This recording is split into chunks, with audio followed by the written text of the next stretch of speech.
So I do have some disclosures. I do some work for this surface topography company called Deers Medical that I'll show you some of the technology today.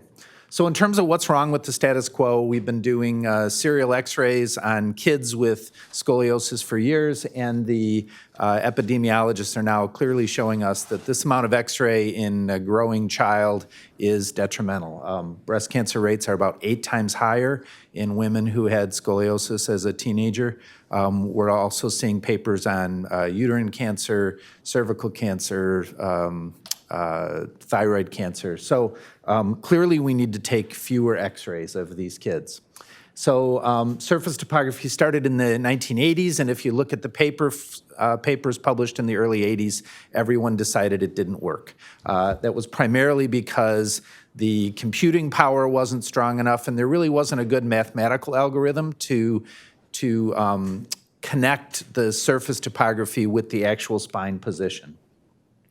So what we've been working on over the years is trying to take a good picture of the back. So we shine stripes on the patient's back. We get a 3D model of their surface, and then we've tried to do a mathematical model to correlate where their spine is and to do a 3D reconstruction of their spine just based on the surface. So it basically looks like this. The patient stands in front. We get not only a surface image, but you get a height map, and you get convexities and concavities that you can then translate into this 3D model.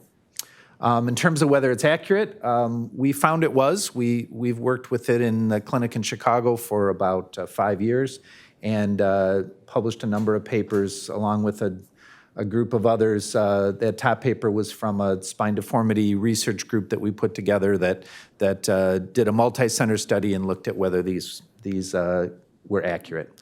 So we basically found that our distance measurements were compared to x-ray and were accurate up to a few millimeters, and our angular measurements were accurate up to a few degrees. So I think it's consistent with what you'd get on a repeated x-ray or repeated measurements by different surgeons on the same x-ray. So one of the things we did to improve reliability was we tried to get rid of patient sway. We know that if you take 2 x-rays of a patient, anyone who tries to stand still sways, and that little bit of a sway adds some of the variability we see between 2 x-rays. So instead of getting a single image, we take 12 frames over 6 seconds, and then we average them out to get rid of that sway. So basically what we get is images that look like this. In the top left, you get a table of all of your measurements that you'd be doing on regular x-ray. We try to parse out the measurements in the 3 planes. So on the bottom, you see first a, let's see, does this have a, no. Let me show you. This works very well, actually. Does it? Seriously. So, yes, exactly. Got it. Awesome, huh? Yeah, I like it. All right, so this is a lateral view where you see the blue dots are through the center of the vertebral bodies, and the green line is skin, so you get a good sense of their sagittal balance. This here is a AP view, so you get to see the apical deviation left and right of the center line. And this is a rotational view, so if you think of the vertebra as your fist, we're following the spinous process left and right. So as the spinous process goes left, the vertebral body rotates right. We get Cobb angles, but we get Cobb angles in the plane of maximal deformity. So one of the issues with comparing to x-ray is that, in this case, the x-ray is inferior in that it's flattening a 3D scan to 2 dimensions. So here we're getting real 3D Cobb angles. And it's really good for showing comparisons. So this in particular was a kid that came into our clinic in July and then again in the fall, and mom came in saying, I know the scoliosis has gotten worse. We started with an x-ray and measured Cobb angles and said, nope, you're wrong, it has not gotten worse. And mom says, no, you're wrong, I can tell it's worse. And when we did a surface topography, what we saw is that if you look at the comparison, the blue and the red here are the 2 different images. On lateral view, nothing's changed. On AP view, nothing's changed. And when you look at the rotational view, you see that there's a lot of distance between these 2 lines, especially in the thoracic spine. So what Mom is noting with her eyes is the surface topography changes of increased rotation in the thoracic spine, which is throwing the scapula out, and that's what Mom's picking up on. And it just goes to show that a lot of times you can get change on deformity without really showing a change in the Cobb angle because of the way we x-ray and flatten the image and miss out on some of where that change is occurring. We've used it in a variety of other pathologies. So here's a kid with Scheuermann's kyphosis. And we've started using it to look at function. So in this case, I did a standing, relaxed view, and then we have the kids hang from a chin-up bar to give us a sense of what kind of movement we get with traction. But we've also had our physical therapists using this, and so they're doing Schroth exercises, specialty exercises for scoliosis, trying to help demonstrate to kids how a Schroth exercise can change the curve magnitude. So then we realized that we were already averaging out motion. We could do just the opposite, and we could start to look at motion. And so we've started scanning kids during short periods of movement, like sitting to standing or stepping up on a step or Trendelenburg, and trying to get a sense of what's happening with the spine during a short motion capture. At the same time, we had them standing on a balance plate, and we were looking at the movement of their center of pressure while we were measuring them. So we get a more sophisticated Romberg with this, and we can also see how much sway they have while they're being imaged. So finally, we just decided to keep on going and transition to full motion. And so we're basically now getting 60 frames a second with a new version coming out soon that'll be 200 frames a second, looking at spine motion while walking or in the future while running full speed. And so this is essentially like a fluoro to be able to look at segmental motion of the spine during walking during all of these procedures. So this is basically what you get. You get a movie showing spine movement. You can look at it in all three planes. You can look at segmental motion between any two vertebrae. So you can select two vertebrae that you want and show relative motion between them. We then added leg cameras. So this is a posterior leg camera giving us varus valgus, and then a lateral leg camera giving us flexion extension. So now, since we had foot data already and spine data, we've just connected the chain, and we have a full chain, so we can get everything from foot pressures and gait analysis at the foot all the way up to relating this to spine motion. Normally, for instance, our gait lab at the university has Vicon equipment and all the different pieces, but the hardest thing is that they don't talk to each other very well. So it's very difficult to figure out how the spine was moving at the moment of heel strike or something along those lines. In this case, since we're imaging everything together, it's very easy to look at frame by frame and say at this frame of heel strike, what was the knee flexion, what was the pelvis position, what was the spine position. So with this, we've got a lot of new ideas for research and a lot of different groups doing things. First of all, we're working on some new clinical scores, some ways to put together a lot of surface topography measurements to get a better sense of the full 3D spine. So we've been working with Dr. Lenke to come up with a new 3D clinical score, basically, that incorporates everything in the spine as opposed to just his previous X-ray measurements or his X-ray classification system. We're looking at active versus static sagittal balance in surgical planning. So as your cases, you showed someone who sort of developed PJK and broke out their screws. One of my clinical questions is, are we adequately assessing the patient preoperatively when we're trying to judge sagittal balance? So typically what we do is we take a patient who may be very bent over, we send them to the X-ray department, the X-ray tech has them straighten up and throw their arms out in front of them like this, which further decreases their thoracic kyphosis. We take that picture, we bring it back to the exam room, and we say, this is what you look like. When in reality, that's really not what they look like. What they look like is they're bent over, their head's way out in front of their pelvis most of the day. And so we've been doing active sagittal balance evaluation, having the patient walk on a treadmill and getting a sense of what they really look like when they're walking as opposed to just that single static lateral x-ray. We've been using the imager in elderly patients to get a sense of sagittal balance, and then we're working on a mathematical model that would include their DEXA scan. So we have their bone density, and we have their head position over their pelvis and their thoracic kyphosis to try to put those together to assess risk of anterior spine fracture. Quick question. I'd like to ask Mark Tomsky his opinion. I've been sort of impressed working with some of the rehab physicians I hang out with. A lot of the flat back resolves once the psoas is stretched out and the hip extensors strengthen, and then also just general, if they're splinting, they're leaning forward with stenosis. So it's been an interesting process with prolonged prehab. These people are standing up a lot straighter. So you said pelvic parameters. Is there a way of looking at the psoas muscle in conjunction with all this? I don't know that we can look at the psoas directly, but we're in the midst of putting pelvic parameters in, such as pelvic incidence, sacral slope, pelvic tilt. And so Steve Glassman's group is working on that, and we're trying to get all of those built into the model so that you get those at the same time. At our practice, our total joint guys got interested in this, and we did one study just looking at how anterior hip replacement affects spine position with walking.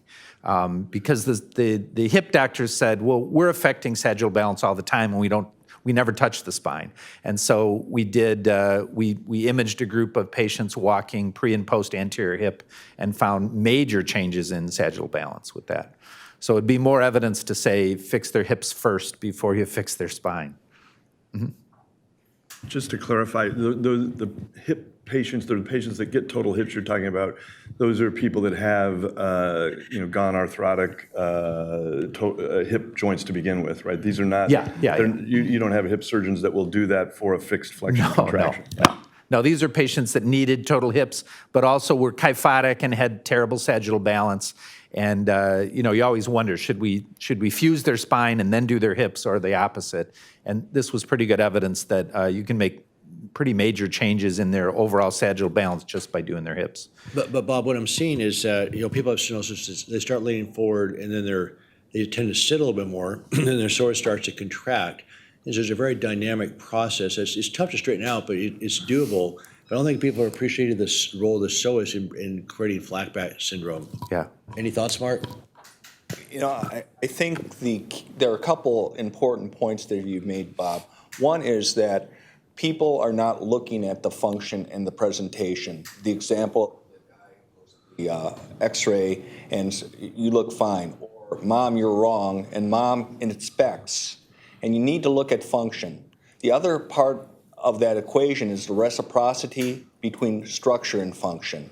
And so what Dave says is true, but what has happened is that we have really focused on tests, disbelieving ourselves, who said what in the chart before, rather than what's in your face right here and right now. Yeah. The chest wall group in SRS, there's a couple of members that are really interested in chest wall movement and chest volumes, and so we've now set up a system where we scan anteriorly and posteriorly at the same time, and so we can get the full 360 degrees around the chest, and we're looking at chest volume in general, and then also chest expansion with breathing. And so the thought is maybe this could be in place of pulmonary function tests in kids that are too young to really do a good PFT. So I can stop here and take more questions and talk about other things I have one you're question interested in. quickly, but we'd love to hear more about it. How does this work in obese people? So is a BMI a problem? And body mass change is also a problem. Yeah, absolutely. So that was one of my first thoughts, is that From Chicago, after all, right? Yeah, in the Midwest.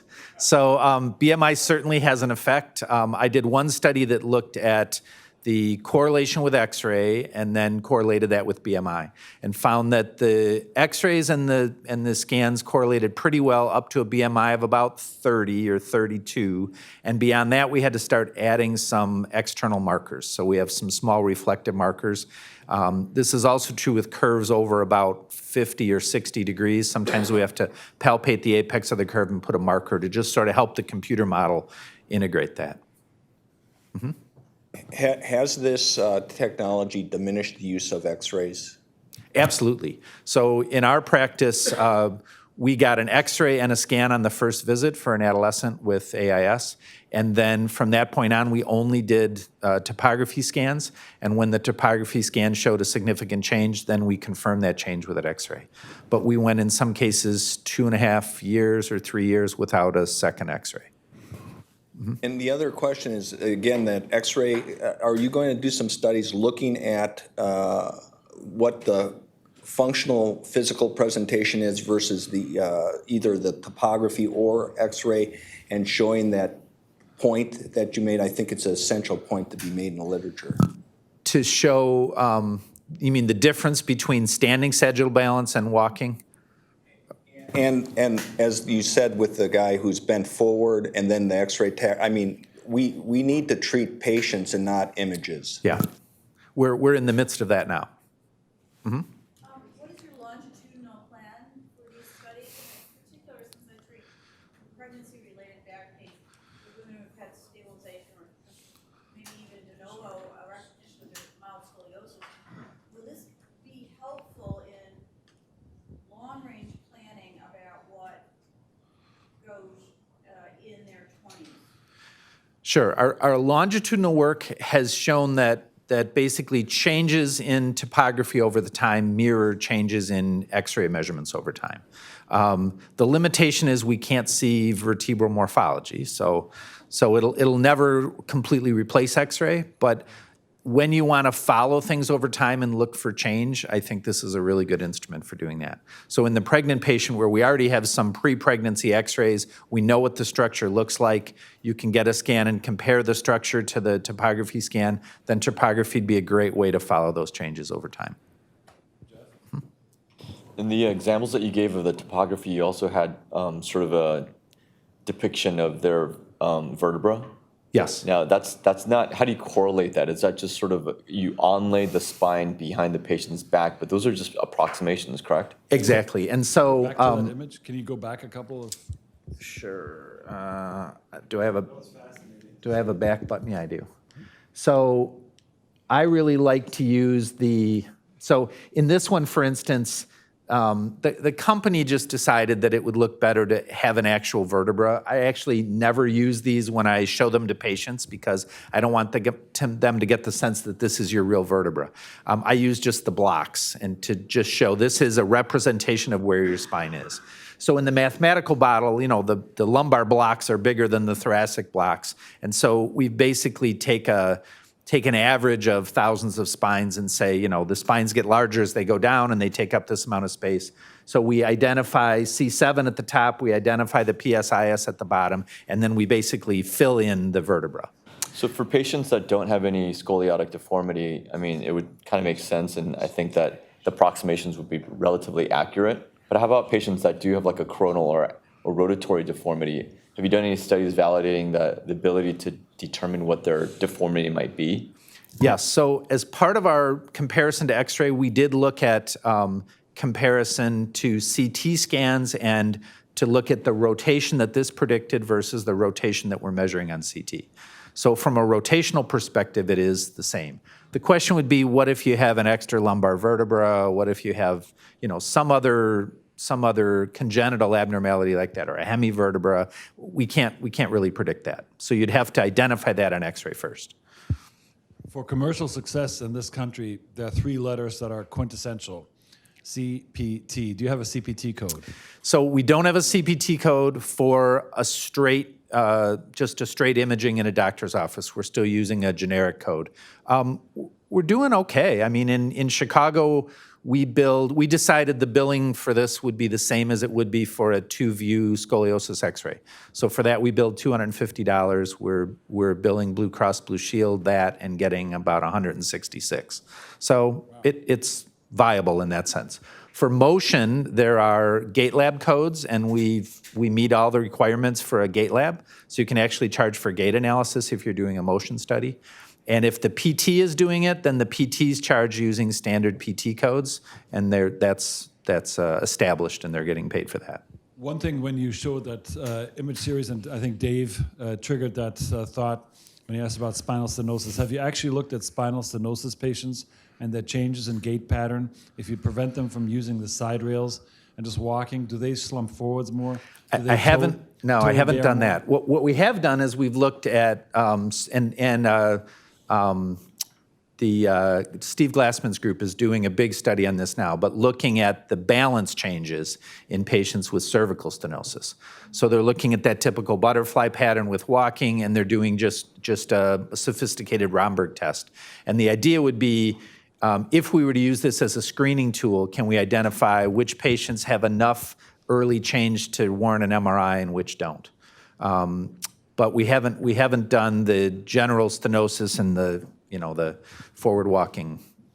Do you have longer fusion patients in your cohorts yet? Have you done pre-post fusion patients to see how their balance changes, how their structural topography changes? We've imaged a lot of post-fusion patients, but not specifically looking at balance. And one of the studies we have going on right now is just a general idea of pre-op. How do all these different curve types affect walking patterns?